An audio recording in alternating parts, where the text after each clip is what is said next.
SackBoy has a long legacy, kicking off his little adventure in a big way on the PlayStation 3 and the phenomenal Little Big Planet series. The game mixed the old school, creating your own levels similar to the classic shoot 'em up construction kit on the C64 and 16-bit computers. And like that game, it enabled you to make your own levels, then games, and was a stepping stone for its creators in Media Molecule to make dreams. Sumo Digital, based in Sheffield, took over the honours with the third in the series for PS4, and then at launch released a full-on 3D adventure that takes the same spirit but made a platforming adventure of old. Now on PC, it had a rough launch window for sure, but with some big patches later, has it now got enough in the sack to be a Christmas treat? Of course you are.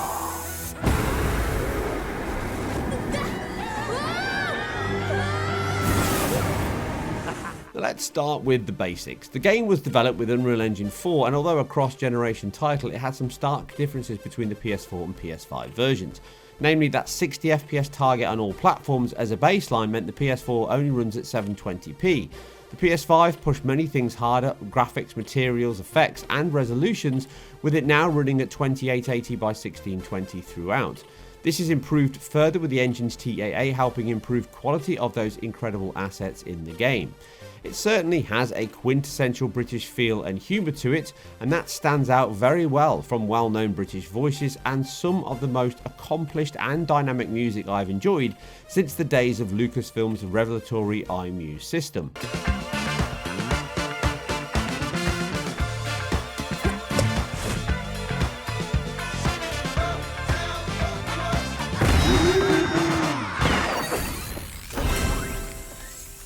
The overall British feel, storybook magical presentation does feel a lot like Rare titles and even Medieval back on the PlayStation 1, a title which I covered a few years ago in a huge retrospective. The other aspect was the team could really ramp up the memory allocation and possibly even utilise the SSD and IO subsystem of the PS5 to keep that VRAM fed. This is something I have discussed before on PS5 to PC ports.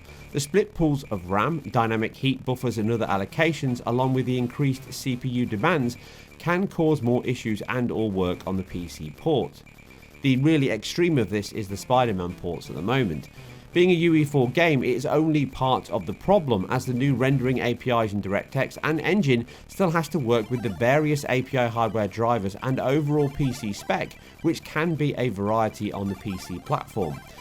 I have 3 tested specs here to kick off the PC comparisons, with the AMD one being the most powerful build, with an RX6800 with 16GB of VRAM and approximately 500GB per second bandwidth. The lowest spec in that Nvidia camp is my trusted RTX 2070 that sets a baseline for the PS5 and Series X to beat. Finally, the lower end but fully mobile Steam Deck gives us a full suite of specs the engine can scale to. Starting with the Steam Deck, we have to cut back on PS4 levels to get close to that 60 FPS target. 60% of 1080p gets an upscaled output to 1080 with Unreal Engine's TAA that helped that base of 1152 by 648. In addition, we need to cut back on SSR and enhance objects to get a closer lock to 60, although you can leave these on at this level and gain some visual boost over the PS4, with the caveat you will dip below 60 FPS in some of the more demanding sections. But the overall package presented in your hands is close enough to the PS4 and even PC versions to take you back to the platforming heyday of the mid-90s 3D platformers. It has a mix of Super Mario World meets Banjo-Kazooie about it, along with the ingenious level design, hidden secrets, and very organic stroke physics-based logic throughout. I simply loved playing this on my Steam Deck, but the game can pull you in for a good few hours of escapism, so battery life on the Steam Deck can become a natural break time enforced on you. Overall, in terms of sacrifices from the PS5 or PC, the biggest inequality never really affects you on the handheld screen, as it still runs close to that 1280 by 800 output it offers, and as such the DPI levels are close enough to hide it. Blown up here for analysis on a 4K output, then yes, shading is significantly worse, the FPS can stand out when it drops more, materials, lighting, ambient occlusion, particles and shadows all look very dithered and noisy. It's not the right machine to play on a 4K screen for sure, but it does not stop it from being played there, right through to completion. but in your hands it feels like the days of the PSP and Vita sparkle when huge open 3D worlds could be enjoyed on the train or plane. It also gives us a perfect example of how the team have built the game to scale down as well as up.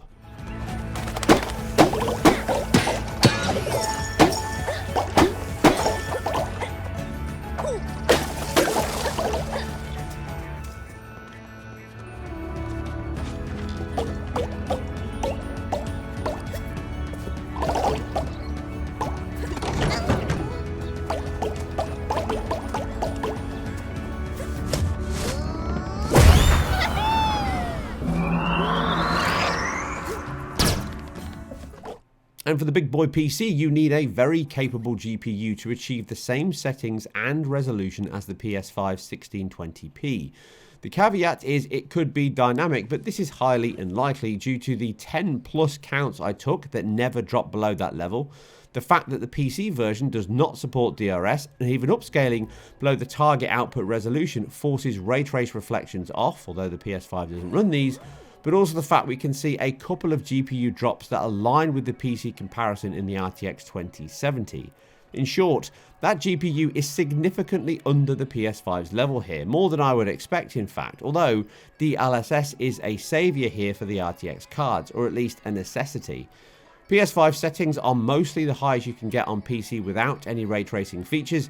As you see here, Enhance Objects removes the shag pile like grass areas and other additional elements you get throughout the game. Enhanced Particles turned off removes the dynamically and physically based icicles that bounce and collide and fall throughout the level, along with other particles throughout other levels. The enhanced light sources reduce the volumetric sun glow on many levels, and the enhanced light sources that you see throughout the level. And SackBoy's fur trim is cooled if disabled, leaving us with a high or very high setting on all areas for PS5 at a 75% scale of 4K, which is 1620p. The SSR reflections are used abundantly, and they add a great deal to many surfaces in the world, with a mixture of noise levels on the surface to emulate diffusion of those light bounces, and also mixed with projected cube maps to give the little orbs a full view of the world and SackBoy himself. This is clearly one area where ray tracing significantly enhanced the areas, although it can be very hard to spot. But when you zoom in and look at SackBoy up close, this is probably the best example of where ray tracing works the most, as you don't get those SSR issues with the character himself, and you don't get that bad blend between cube maps and SSR, which gives that black void at certain points, as you can see here. The game, though, overall was clearly designed around the PS5's level and that delivery itself, with the scaling back to the PS4 and now the Steam Deck, enabling all of these consoles and PC to partake. But the PC release does have a nice boost over the PS5 even. 120 FPS is a choice, although you will need to scale back quality resolution or have a very high-end GPU to get close to that. Ray-traced ambient occlusion and reflections are the big ticket item here, which adds a much better level of occlusion passed on recessed and concave and contacting areas. It helps more in darker areas, although it does not include dynamic objects, so it can still present some issues with characters glowing even more than they do on PS5 due to the darker static areas causing game characters to appear stuck on the environment, and these stand out a little bit like light bleed. But these are not always the case, and it does offer a more refined GI element to the game. It's already wonderful stop motion look that it has, but I would choose to turn these off because the impact from them is very low, only around 8%, turning the ambient occlusion from high to ray traced ambient occlusion, and the difference, although can be noticed, is not significant. What can be noticed more in both areas though is the ray trace reflections, and they come in two flavours, with high and ultra being the same, except ultra ramps up the samples at an extreme cost to give you better quality. But the impact here is huge, going from SSR reflections to turning ray tracing on, which is basically high, and therefore the performance here is just unplayable at this point. For the RTX 2070 without DLSS, then even 1620p at PS5 settings is too much. Testing the only point I can find where the PS5 dips below that 60 FPS cap, the opening cinematic, we are almost 100% locked on PS5, and again I counted this point here and it is 1620p, so if it was dynamic this would be the area where it should dip. I already have the plans. I'm just missing some materials and the jolly volunteers who can put it together.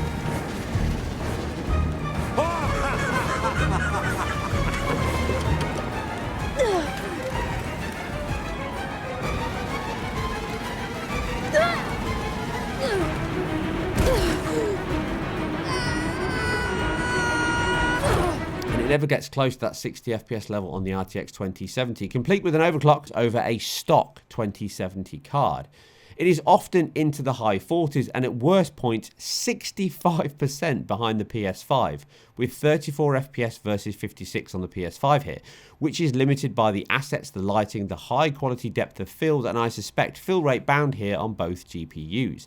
Now this is a bigger gap than I would have expected and have seen before, with my other tests putting the PS5 roughly between 30 to 45% faster than this Nvidia card, meaning the game, like many console games, runs with a good level of headroom as it never dips in any gameplay from my tests. But on the opening level, the RTX 2070 can dip into the mid to low 50s in heavier sections of those enhanced objects and high quality bokeh depth of field, which is where DLSS is required, and with that being the only upsampling technology here, AMD players are left wanting, which is a shame, as the game would be a perfect fit for FSR 2.1 integration, but I will discuss that on the RX6800 section. Taking the same PS5 settings at 4K DLSS quality or balanced, you will never be at a locked 60 FPS, and with quality being the recommended choice here, it's equal to better than the IQ of the PS5, and it leaves performance as the only option that gets closest to that 60 FPS level. But again, it is not a locked 60. It can still dip in some areas, mostly at 60 FPS in the quieter ones, but in general play it will be stuttering back and forth. But once RT reflections go on, not ultra, which is a waste as I say, then the cuts get bigger. Effectively, you need to target 1440p with performance DLSS on, which is still good IQ, but it's not as good as the PS5 anymore.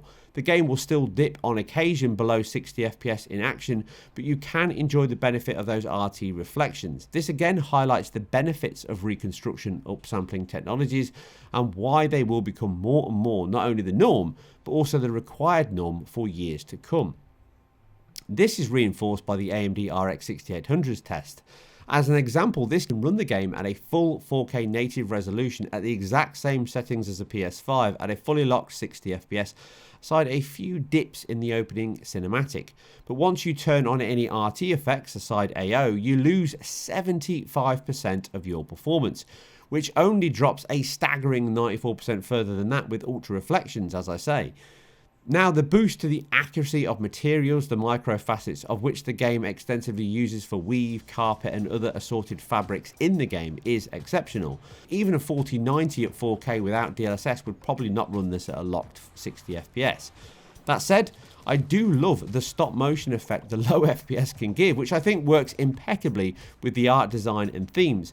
And I think it would be a brilliant touch for the team to add in a Tony Hart mode that leaves all the camera movement and SackBoy movement at 60 FPS, but updates all animations and characters and the world itself at 24, as I think that could sell the hyper-real miniature world the game has, and one for the older gamers out there.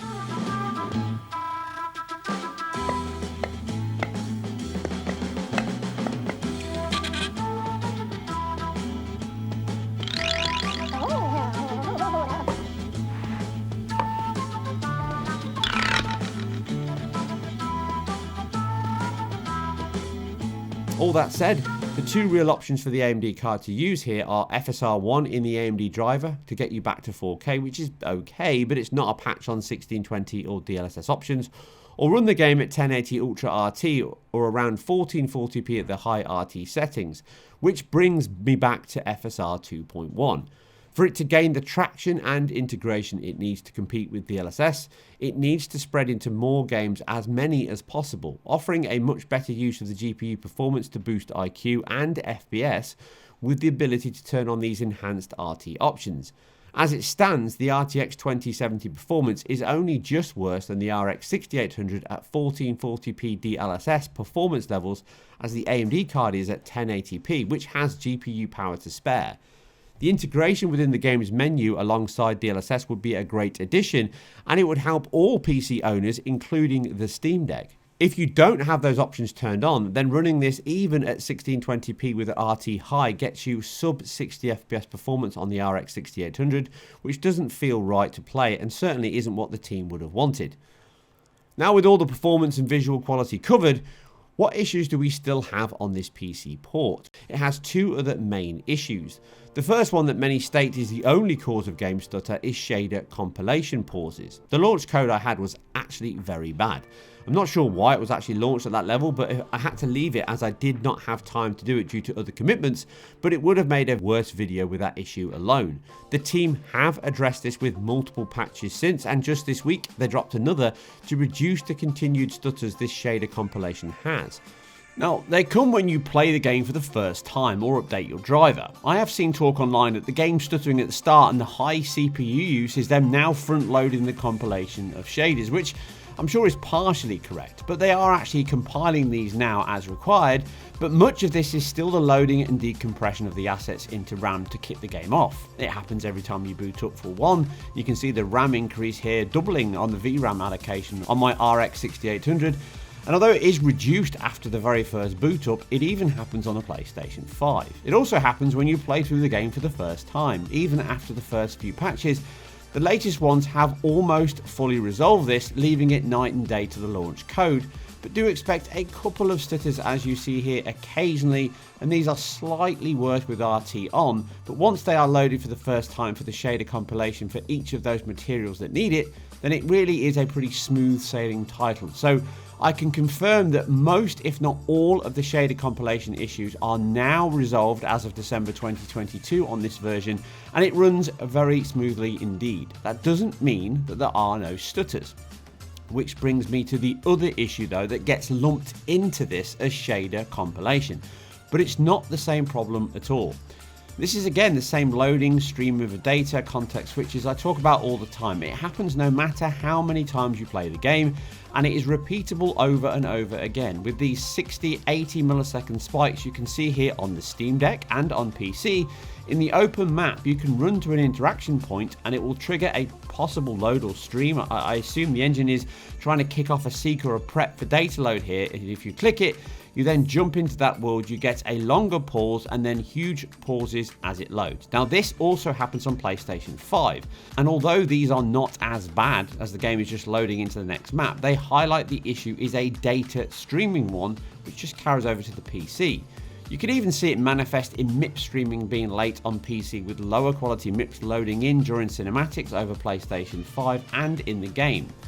It can also happen when entering new areas on the PlayStation 5 even occasionally, but obviously far more often on the PC, as even the Steam Deck is not as affected as PC in this particular instance.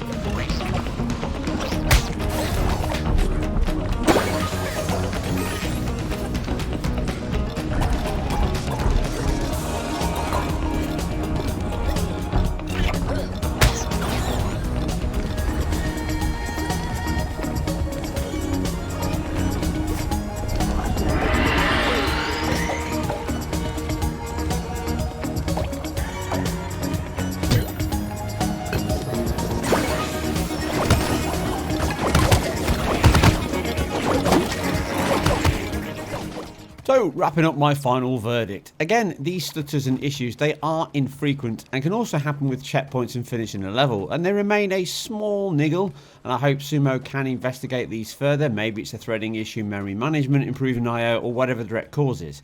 But as it stands, SackBoy was an exceptional PS4 and PlayStation 5 release, and this carries over to a great PC port that can now deliver better than PS5 quality and performance if you have the sufficient high-end hardware. Some issues do arise in performance that I've covered here, and although they've been significantly improved since launch, some still may present some problems, but I do expect slightly more from a Sony title. And kind of repeating myself many times this year, I wish the team would have been given the grace to just push this into the early part of December, where they pretty much seem to have fixed all of the issues mentioned here.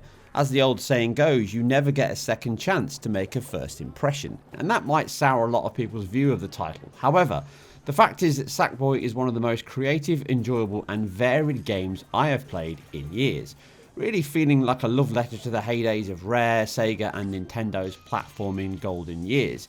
It offers visuals that dance the line between bleeding edge and cartoon perfectly, offering both a fun and magical world that can be photorealistic at times, significantly enhanced with the ray tracing options on PC as demanding as they are.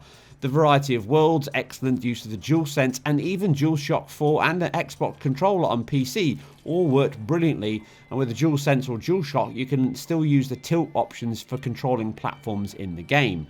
The level design, boss encounters, secrets and puzzles all take me right back and never feel anything less than a joy to play, and they help you unwind from a stressful day with a carefree, fun vibe.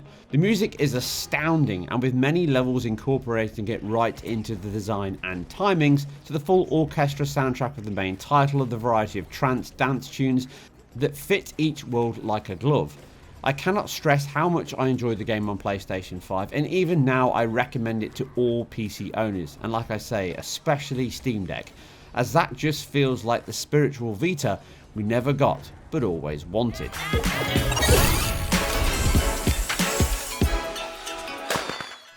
Anyway, that's it for another deep technical dive into all things console, PC and performance related. And if you like what I do here, then remember I am self-funded and independent, so you can help immensely by subscribing to the channel. That's the most important thing, giving it a thumbs up and hitting a comment down below so that the YouTube algorithm helps me out, as that really helps immensely. I know it's boring, but I always have to stress it to make sure people are aware.